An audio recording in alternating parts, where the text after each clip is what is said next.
Stand up. Hello, my friends. I am so glad you're here, and I was so happy to see so many of you last night at our subscriber hangout. Thank you to everybody who came. I will put a link in the show notes for paid subscribers if you want to watch or relive it.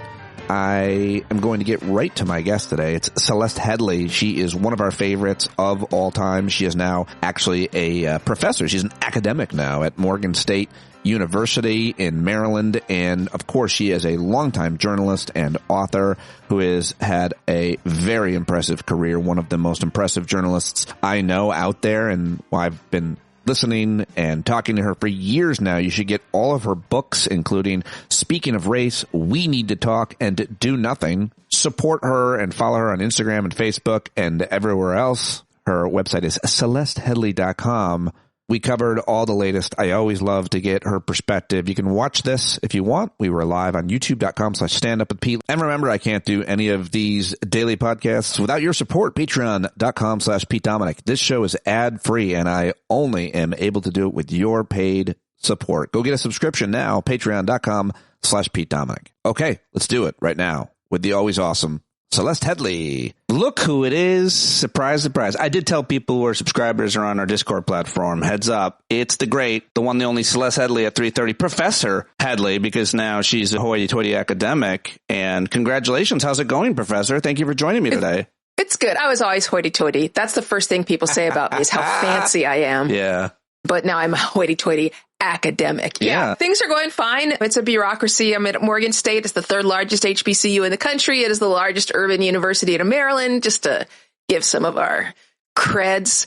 They're exactly the kind of students I want to teach. So many of them are first generation. Many of them, Morgan State has taken a bet on them that I think will end up paying off. But they're so bright and they have so many great ideas and they're so engaged, and it's great. Morgan State is an HBCU. Most students are students of color, one shade or another.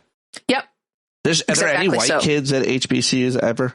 Oh, yeah. There are. Yeah, there's plenty of white students who will go to an HBCU. It's a great education in many ways. Certainly no HBCUs are bending the knee to Trump. Right. But you don't have some of the bad history at other universities. You're not going to see an HBCU that says, okay, we have to apologize for having bought slaves. You could. Yes, any of these universities or these legacy that have been here for 200 years have a lot to apologize for. Yeah, they have a lot to answer for. Yeah. HBCUs didn't steal the land from indigenous people. It may have been stolen. In fact, statistically speaking, probably was, but they didn't do it. So there's less of a problematic history. But yeah, HBCU, it's a great education. So I'm really happy to be there. What are you teaching? The first 2 years, you only have to teach 2 classes a semester. So I'm teaching journalistic writing, which is absolutely in my wheelhouse. Yeah. I love teaching writing. I was surprised to find that a lot of professors don't like teaching writing, especially journalism professors don't want to teach writing. And I guess it just shocks me because I love teaching it so much. But because everyone else hates it, I guess I'll be teaching that forever. And then I'm overseeing master's students and their thesis projects. Ooh. Yeah, super exciting. I want to teach clickbaiting at your school. I want to do a one-day course. How to bait people into clicking. Folks, today we're going to do if you teach thumbnails. How to clickbait ethically, then you can be a guest lecturer, man. Like, we definitely figuring out how to write headlines, especially on the web, where it is clickbaity, where it does perform well with keyword searches and all that, but is not repeating misinformation or sensationalizing. That's tough. I do these little things. I have no idea what I'm doing, and nothing works actually, and I don't feel good about it ever. But like for today's live, where you and I are live, it just says Celeste Headlee sets us straight. You know, I have little things like so and so saves the world, whatever it is. It's general, but it's like you're going to want to listen to this person. They have a lot of really good ideas and thoughts and moral clarity, whatever it might be. But we do live in a world where people, you're scrolling. How do you stop? You find the thing that's important to you, and we know what sells. And rage sells more than anything. And in the world of Donald Trump being president, there's an extra itch where you don't even need a clickbait. You're like, about. Should I check in every hour to see where he is, what fires he set? or embarrassment. Like the horse in the hospital, as John Mulaney says. So perfect. Yeah, I totally agree with that. I would say I wanted a guest speaker on that because I don't know how to do that. Most of my career, I've worked for a legacy institution like NPR or at PBS, and I don't write my own headlines. That has not been my area of expertise, but it's a good learning experience for me. But I mean, it's like whatever somebody thinks is the most robust, comprehensive, ethical journalism, honest, objective, whatever we want to say, they still have to we want them the most to get people to listen, to watch, or to read. And I even see PBS and ProPublica, or is it Publica, kind of using these kind of sometimes tactics to get people to watch and to listen. So I don't care how much integrity your outfit has, whether it's your YouTube channel or your nonprofit, you still need people to see what you're doing. And in the world that we live in, there's got to be a way to do that. So, yeah, it's really important, especially knowing that over 80% of people on the web read only the headline. And I think it's over half of people share articles based only on the headline. We'll share it and repost it without ever reading the article. So headlines matter.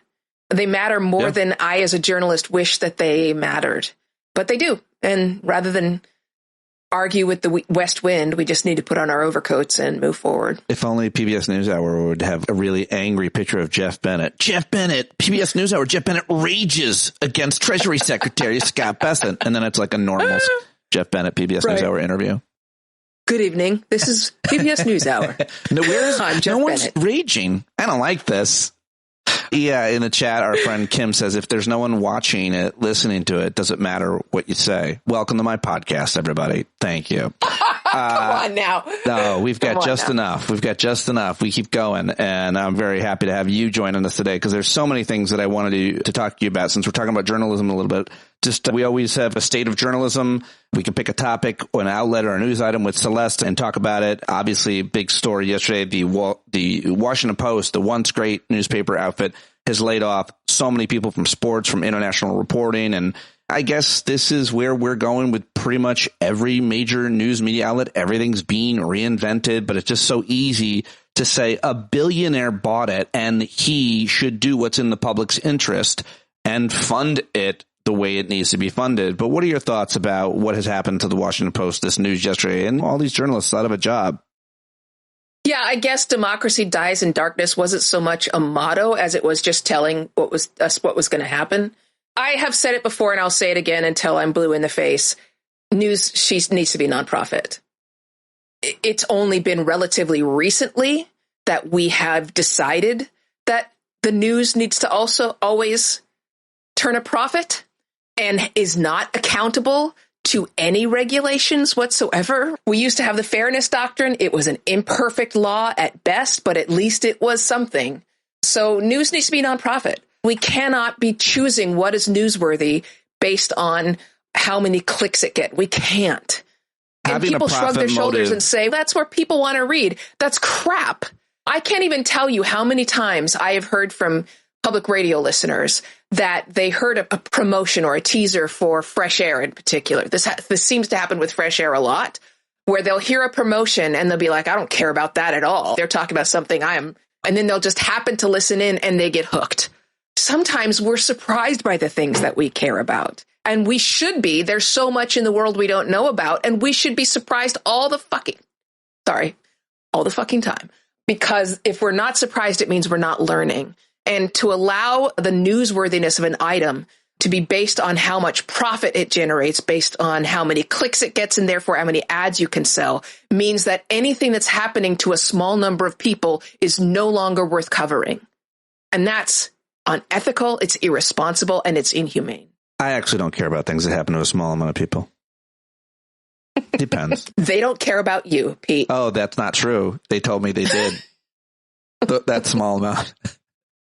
They're all here, actually. Hey, guys, all great takes. Speaking of journalism, what did you make of the arrest of Don Lemon and the other, what was her name? She's an award-winning journalist. And Georgia Fort. Georgia Fort, thank you.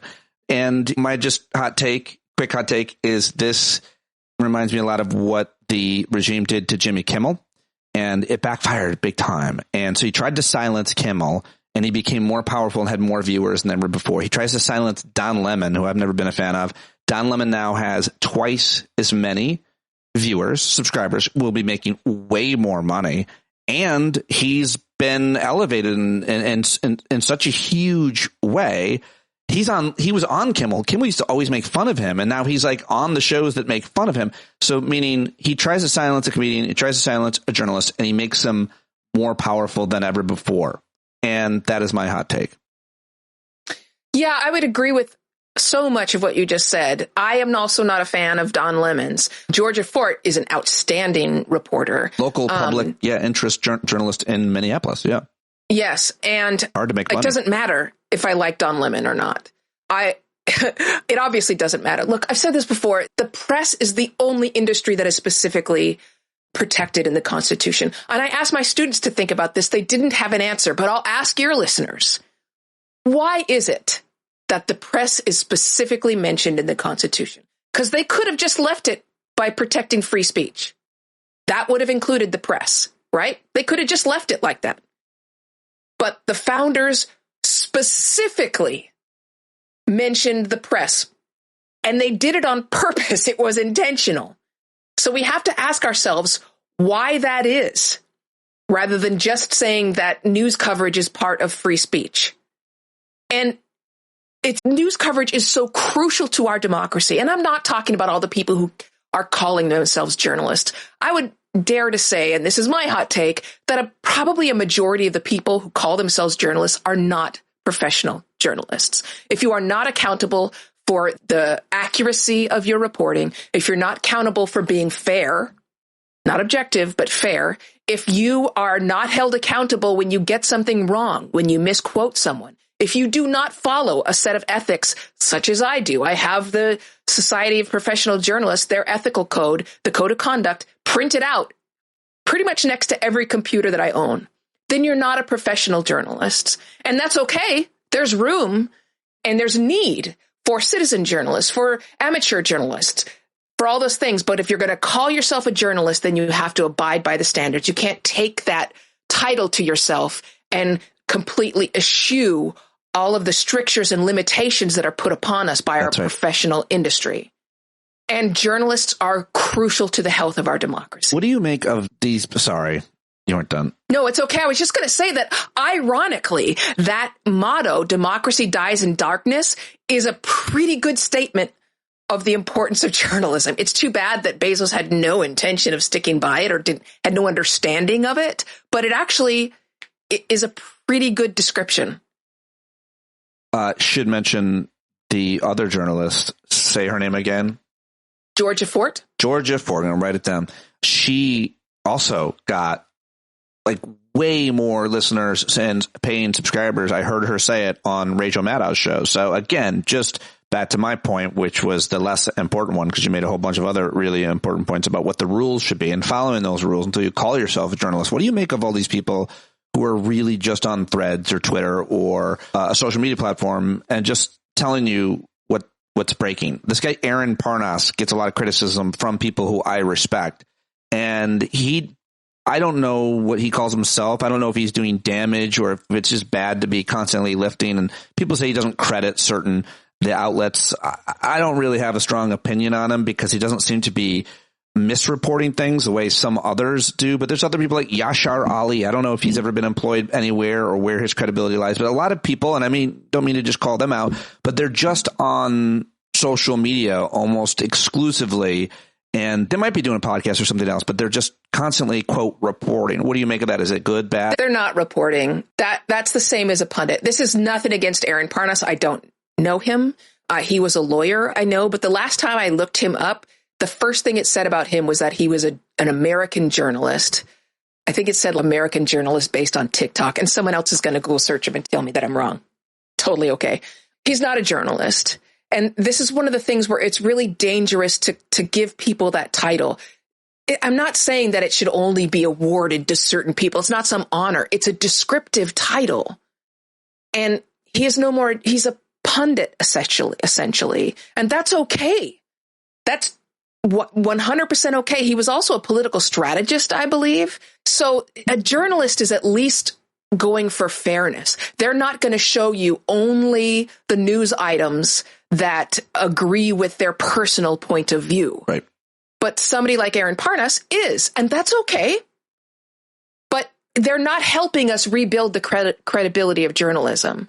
I'm not saying that my industry doesn't have a lot of the blame for that, if not a majority of the blame, although I really blame hedge funds and billionaires. But if we're going to restore the trust in journalism, we have to be a little bit more protective of the industry and the profession. I'm proud of myself as a professional journalist. I am required to do research. I am required to question myself. I am required to ask myself things like, what if I'm wrong? What if this expert I'm speaking to is wrong? And let me go find out if they are. I am required to read a scientific report and then verify the data and make sure that it's correct and find scientists who disagree with it if they exist. That's my requirement. Somebody like Aaron Parnas, and again, it sounds like I'm picking on him. I'm not. He's a different thing altogether. And so people should not be getting their news, the majority of their news, from someone like that, because they will be getting only one little narrow picture of what's happening in the world. A true journalist is trying to open up your lens. They're trying to zoom out and allow you to give a big picture and also zoom in to give you a deeper picture. They want to give you a horizontal view. They want to give you a vertical view. Right. That's not what somebody like Aaron Parnas does. And that's okay. It's just not journalism. Really important. These words do matter. These titles do matter. And I appreciate everything that you're saying here, as always. Let me ask you now about another issue, which is where we're at. I haven't talked to you since the killing of Alex Preddy or Renee Good and the uprising or the invasion and resistance, whatever we want to call it, in Minneapolis, the reactions to it, all of it across the board. And I wanted to, you've covered all kinds of protests in this country. You understand this country's history and the rest of it. So what are your thoughts on what you've seen from the people of Minneapolis as they have, I don't know, what words are you using to describe what the people of Minneapolis have done as a reaction to the 3,000 ICE agents sent in the killings of their neighbors' friends? I just also want to say, before I answer your great question, is I have been able to participate in my first protests ever. Now that I'm a professor and my full-time job is not at a news organization, I'm allowed to express my opinion. That's a good distinction. Yeah. So I am able to go to protests, and I am exercising that. When I was Midwest correspondent for NPR, Minneapolis was obviously within my territory, and I was there a lot. Adam Serwer wrote a fantastic piece for The Atlantic. I don't subscribe to The Atlantic anymore because they're goofing a lot of stuff up. But Adam Serwer is a fantastic writer and a really incisive, insightful thinker. Yeah. Yes, a once-in-a-generational kind of mind. And he wrote a piece that was something like Minneapolis is proving MAGA wrong. And I could not have nodded my head harder, which is to say that my reaction to what's going on in Minneapolis is proving that the MAGA outlook is incorrect. It's wrong. Many conservatives have been so jaded by the political process in the U.S., and that's bipartisan, that I think they thought that when people to the left of them would talk about things like equity and justice, it was just a political talking point. The same way that like a right-winger talks about free speech, but they don't mean it. I think they thought that was true of the left also, that they were talking about diversity, but didn't actually mean it. And I think it may be a shock to them to realize many of them did mean it. Maybe not the politicians, but people. They meant it, and they're willing to put their lives and their safety on the line for those values. We said talking about diversity, and can I just amend it to talking about it as something they value and defending diverse climates, atmospheres, organizations, neighborhoods, schools, churches as something that's a good thing to do. And when push came to shove, or when the military came, they stood up. And I feel, let me try to split this hair, because when he said, I didn't read this article yet, and I will, MAGA was wrong. Aren't we just still in two Americas to a certain extent? I was just in Brooklyn. There's like all these young, hip, 20, 30-year-olds. They looked like every single part of the world. There was one of everything. And it looks to me, Brooklyn and other diverse areas like Minneapolis and so many other parts of this country where there's a whole bunch of people living here. We love the diversity. And if you come in here and try to fuck with us, we are not going to let you. But yet there are a lot of people in America that live in much less diverse places, and they truly believe what their leaders and right-wing talkers are saying, that diversity is bad and the immigrants are coming to murder and rape you. And they are not. That's who we are. That's America. Those two Americas. Isn't there still a lot of truth to people? A lot of white people like their white homogenous communities, and they are really afraid of the demonized immigrant that they've been buying that narrative forever. So I don't know if we even have time for me to give a full and complete answer to this, because you're getting at something which is extremely complicated and nuanced. So let me try, and anyone who's listening understand that I'm going to do the best I can to articulate this without messing it up. So I don't believe there's two Americas. I absolutely believe that when you break things down to core values, even half of my family came from a very small town, at the time, very small town in Texas. When they moved to Northern California, they lived in a place where everybody looked very much like them. They all went to the Protestant church. They all did very much the same things. And they were racist. And their son comes home with this half-black wife. And it took them some time. But they realized that these things they were afraid of weren't real. And they ended up, not only did, number one, grandchildren help with that, but also they ended up being the biggest fans ever of my grandfather, my black dean of African-American composers, black grandfather. They could not have bragged about him more and brought him up in conversation, even when it was not appropriate. Just like they were eminently proud of their in-law who was black and their other in-law who was Jewish. So I think there's just one humanity. And I know that sounds like I'm being naive, but believe me, I've been a journalist for nearly 30 years. I am anything but naive. But I will say this. One of the things that I've been working on a lot is doing a ton of research into cult mindsets, because MAGA at this point is a cult. And I'm not saying that as my opinion. I'm saying that the biggest experts in cults and the ways that cults indoctrinate people have said that MAGA is a cult. So you can rely on expert opinions.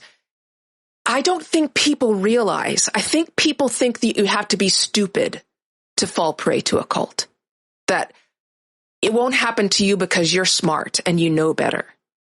But if there's anything that we know through cult history, it's that people from Harvard have been indoctrinated. Our human minds are so easily led astray.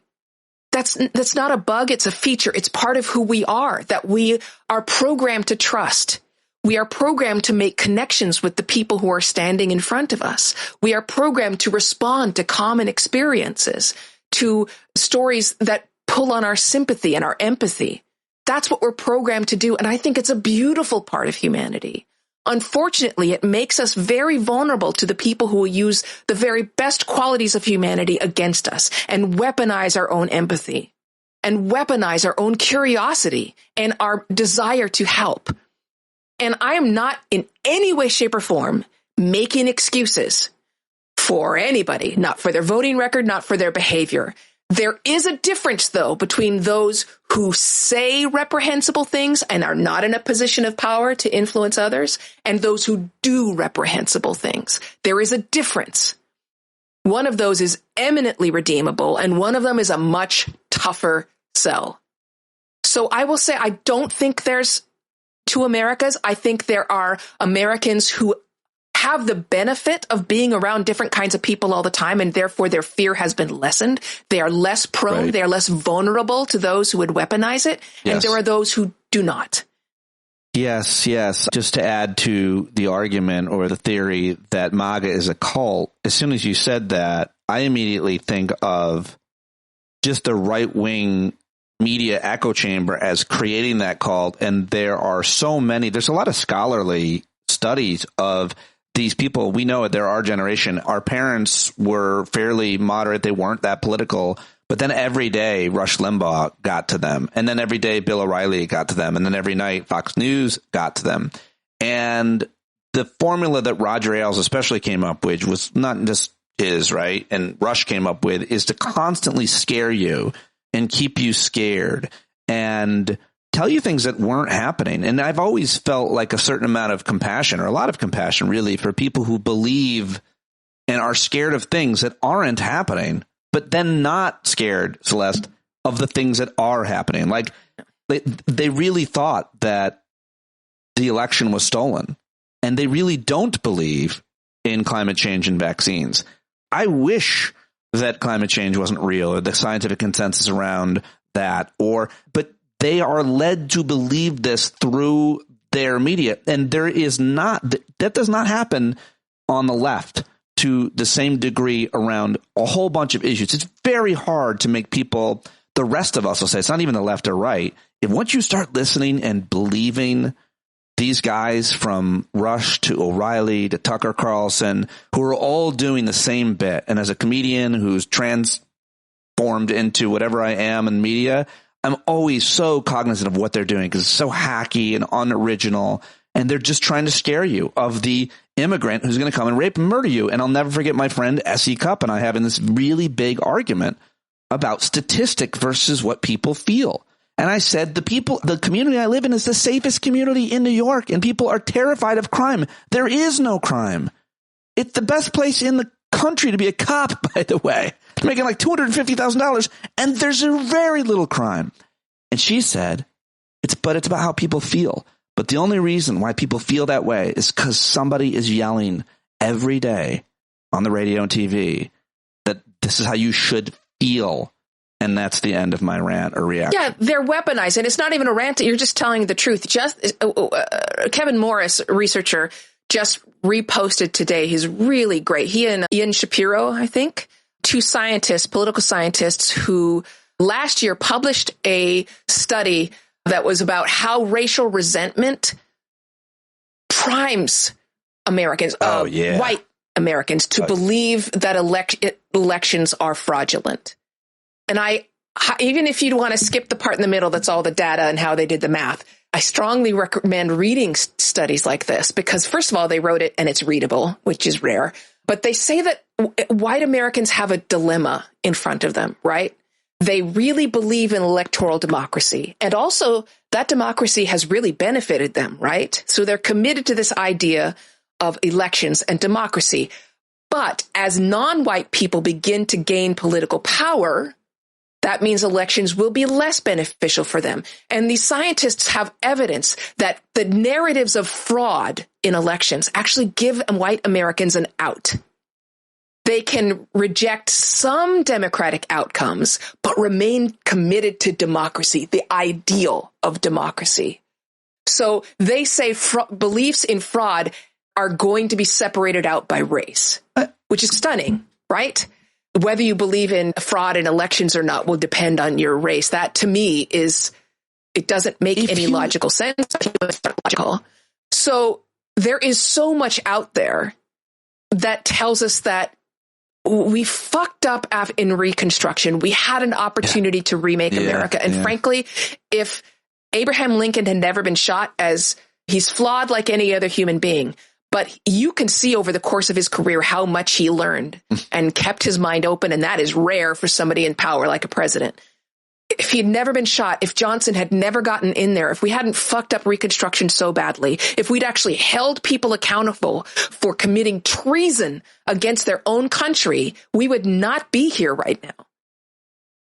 It's hard to believe in white privilege when you've done so little with it. I love that, Kim, in the chat. Yeah, there's a lot of losers watching right now that don't believe in white privilege and are very mad at this conversation. And I'm always welcome to talk with them. They just like to type things, but they never will call in, as I've offered the number. And just, they never will. Every time I do this, they just come and chat, and they're cowards. But one of the dumbest things to me, based on that theory, and I'll read that paper or Morrison and Shapiro, whatever they wrote, is this idea, this total conspiracy theory that immigrants are voting, undocumented people are voting in elections. It's a very dumb thing if you think about it for 1 second.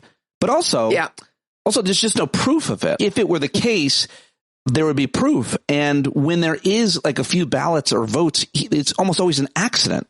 And more importantly, to me, you have to be super dumb and ignorant, and you can probably have smarter words, Celeste, but to think that someone would commit a major crime that's really punishable where there's no payoff for it. Voting fraudulently makes, for what reason? You're not going to have any impact, and you could get arrested. And it's a felony. It's a felony. It makes no sense. It doesn't happen. So the fact that they have convinced a huge percentage of Americans, overwhelmingly white people, to think that undocumented people are affecting the outcome of any election anywhere ever, you have to be like, what happened to those people? Maybe that's what this study is talking about, or this paper is talking about, but you have to be really uneducated without any critical thinking skills or just ability to do any research. Just find an election anywhere where undocumented people vote, or find undocumented people. I mean, that voted, find them and show us, but they can't. They always bring up like a few people in a few different elections that never had any effect anywhere, that were always accidents. Grifters and criminals always transfer blame, right? There's nothing that is more predictable than that a narcissist will accuse you of doing what they do. Always. That is such a predictable pattern. It's actually a symptom of narcissism. And so that's how you see that the vast majority of people who commit election fraud are actually election officials and political parties, not individuals. That is why they keep talking about fraud in terms of welfare fraud, and it's not people of color. Let me just say that. There are a few individuals, but the people committing welfare fraud are generally middle-aged to older white people. One of the worst financial crimes you can commit, if not the worst, is to have some kind of a scam, any kind of scam, small time or big time, that steals people's, especially older people's, savings. And that kind of thing happens all the time. And the president just gave a pardon to a guy who emptied people's savings, which I think is, again, it's worse. I could recover from a violent crime. I can't get all of my money that I worked my whole life. How are we not all in agreement? That is the most egregious, one of the most egregious crimes you could commit would be defrauding people of their savings on purpose. Then you go to jail and get pardoned. And then that guy didn't have to, I forget his name, I shouldn't, pay back restitution for the money that he took people. He completely got away with it and got a pardon. Why? Because he paid for it, obviously.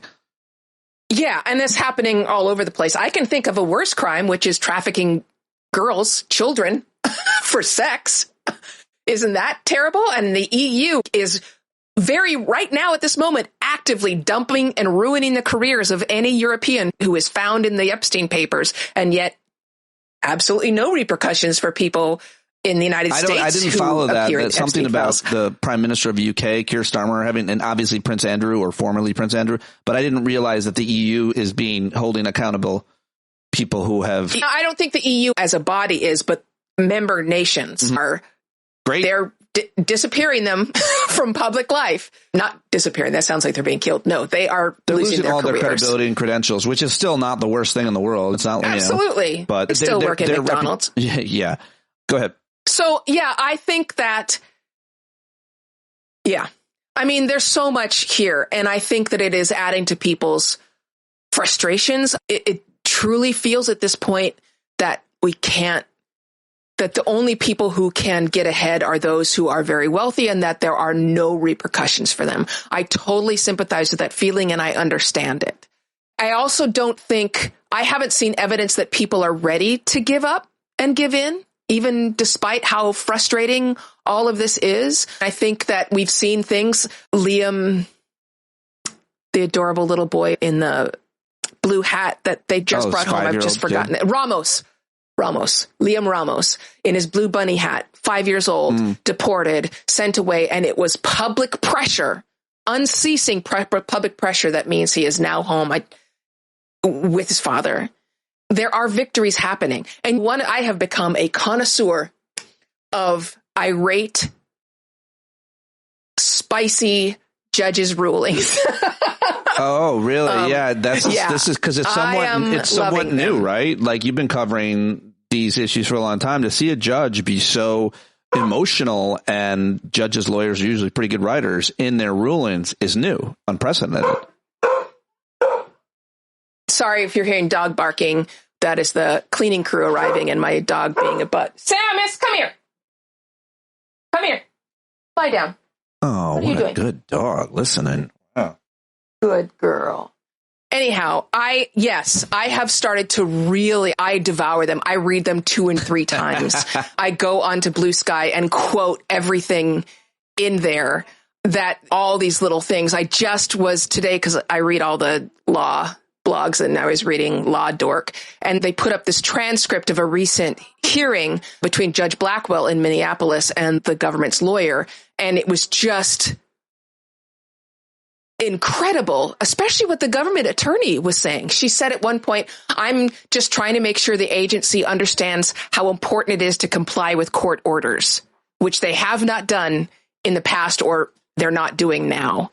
The ICE lawyer says, I'm not white, you can see that, and my family is at risk just like everybody else, but I don't have a magic button to fix a broken system. And the things that the judge says back to her are just, we're seeing the outlines of our democracy being highlighted and written and articulated in these courtrooms every day.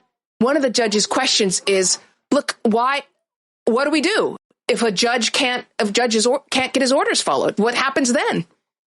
And what a great question, right?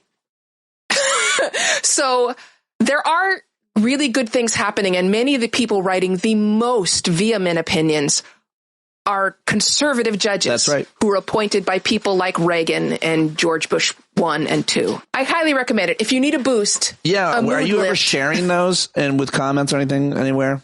Posting? Yeah, I'm definitely sharing them on both Blue Sky and on LinkedIn. I usually put them there as well. But I definitely go through them in Blue Sky, and I will pull out excerpts of it so people can, at least, even if they don't have time to read the ruling, they can see some of the key takeaways. So great talking to you, getting your take on so many things. We always love when you join us, Celeste, and hope we can do it again really soon. I love it and really appreciate it. So grateful to have you joining me today, as always. Yeah, thanks for having me on. Hi, everyone, and Kim. Kim's the best. She's a huge fan. She said it made her day when you popped up on the screen today. That's so nice. Yeah, she always makes a comment on Blue Sky. That's why I had to say hi to Kim. She's so good. Yeah. Also, she has one of the best bios, because I think her bio says something like filthy mouthed wife. I love that. She also calls herself, I think, the okayest mom. We could talk about her forever. Right. She's hilarious and smart and passionate and stuck in Iowa with her husband and kids. Around a lot of people. Anyhow, hello to everyone. Thank you for having me on. It's always a good pleasure to talk to you. I'm going to do this thing where no one ever shows up, but I'm going to share the link. If anybody, the people that are saying mean things in the comments want to show up, I'll talk to them, because I do try to have good faith conversations, but I don't want you to have to sit through that. Thank you so much, Celeste, for joining me. As always, my pleasure. Have a good one. All right. There she goes. Celeste Headlee. Nobody joined me. I should have just ended the interview and kept talking to Celeste off air. It would have been more enjoyable. But I appreciate you listening today and all week. It's been a week, hasn't it? Wow. I'll be back with more, I'm sure, over the weekend. Maybe not. I don't know. It all depends on how the schedule looks, taking care of mom and dad here and headed back home, and then we will see. Anyway, have a great weekend. Thanks so much for joining me today and anytime at the Hangout, and I can't do it without your support. Patreon.com/Pete Dominic. Thank you to you bumblebees who keep showing themselves, and I'll keep giving you shout outs. And today it's to my friend Mandy up in Idaho. Hello to Mandy and all of the rest of you bumblebees here at the end. Thank you, thank you, thank you. John Carroll, taking us out, as always. I think your driving wheels been leaking grease. Boy, you better stand up. Stand up. Well, there's a whole lot more of us who know what's right. They'll keep right on ignoring us if we keep sitting tight. You got to open up the window to let in some light. You gotta stand up. That's right. We got to rise up. You got to stand up. You got to stare the devil straight in the eye. We got to let him know it's his turn to go. See it clear and all you hear is a lie. Don't get up off of your butt, get down off of your fence. Even if it ain't a very friendly audience, well, they'll begin to listen when you start making sense. And you stand up. Stand up. No need to point your rifle to defend your town. Just stand up. Stand up. You know they can't deny you what you're laying down. Boy, you better stand up.